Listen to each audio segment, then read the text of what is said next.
You know, fresh water is probably the most critical resource we have on the planet, and as demand just keeps going up, we're naturally turning to our oceans. The main way we do that is through desalination, turning salt water into fresh water. It's an amazing, life-saving technology, but it comes with a catch, a really big one. And here's the problem, the one that keeps everyone in the water industry up at night. Desalination takes a massive amount of energy. It's a huge line item on the operational budget and a major roadblock to sustainability. But what if we could flip that whole equation on its head? What if the waste from that process could actually be the fuel for it? So here's our game plan for this explainer. First, we'll tackle that energy challenge head-on. Then, we'll dive into some fascinating new physics. After that, we'll go from the lab to the real world, the brine. We'll look at the strategic opportunity this creates, and finally, ask what this could mean for the entire future of desalination. Okay, so let's be clear. We're not just talking about making things a little bit better, some small incremental improvement. No, we are exploring a complete shift in thinking, a way to turn that salty brine from a costly waste problem into a valuable energy asset. Now, this might sound like something straight out of science fiction, but I promise you, it's based on some really solid, well-established science that's been sort of hiding in plain sight. We're talking about tapping into the thermal energy that's already sitting there, latent, inside the very atoms of the water. Okay, the key to all of this is something called nuclear magnetic resonance, or NMR. And look, don't let that name scare you off. It's actually a pretty straightforward idea when you break it down. All it really means is that the core of an atom, the nucleus, isn't just a blob. It's actually a tiny spinning magnet. Think about it like this. You know how a spinning top wobbles? Well, these tiny atomic magnets do the exact same thing when you put them in a magnetic field. They wobble, or precess. But here's where the breakthrough comes in. If you hit them with a perfectly timed nudge, a little pulse of radio frequency, you can actually transfer energy to them and make them flip their orientation.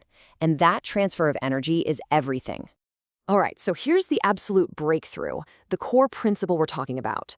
Researchers have figured out a way to use this atomic-level nudge to directly turn thermal energy, just the regular old heat in a substance, into actual physical, mechanical motion. And the efficiency? It's staggering. We're talking over 80%. This isn't some clunky heat engine. It's a direct, elegant conversion of energy at the most fundamental level. Yeah, I know. A claim like that sounds almost too good to be true. And you're right, it needs some serious proof. So let's head into the lab and see how this all played out, step by step. So, take a look at this. This is one of the very first rigs they built, and really, its whole job was to answer just one simple question. Can you actually turn ambient heat into useful motion? They didn't even start with water. They started with solid materials they knew would respond really well to this effect, like bismuth and titanium. So, how does it work? Well, it starts with this part, the guide disc. It's loaded with powerful magnets. As this disc spins, it creates a moving magnetic field. You can think of this as the trigger. It's what gets the whole process started by influencing those tiny atomic magnets in the other material. And this right here is where the magic happens. This cylinder is made of titanium sheets. As that guide disc spins, its magnetic field interacts with the atoms in the titanium, and that interaction forces the atoms to pull in thermal energy from the air around them. That tiny action, multiplied trillions of times, translates into the whole cylinder starting to rotate. I mean, think about that. Heat is literally turning into physical motion. Okay, so what did they find? Well, the results were absolutely definitive. First, the cylinder wouldn't move until it warmed up to about 30 degrees Celsius. That proved heat was essential. But here's the real kicker, the absolute smoking gun. As the cylinder started to spin, its own temperature started to drop. It actually got colder than the room around it.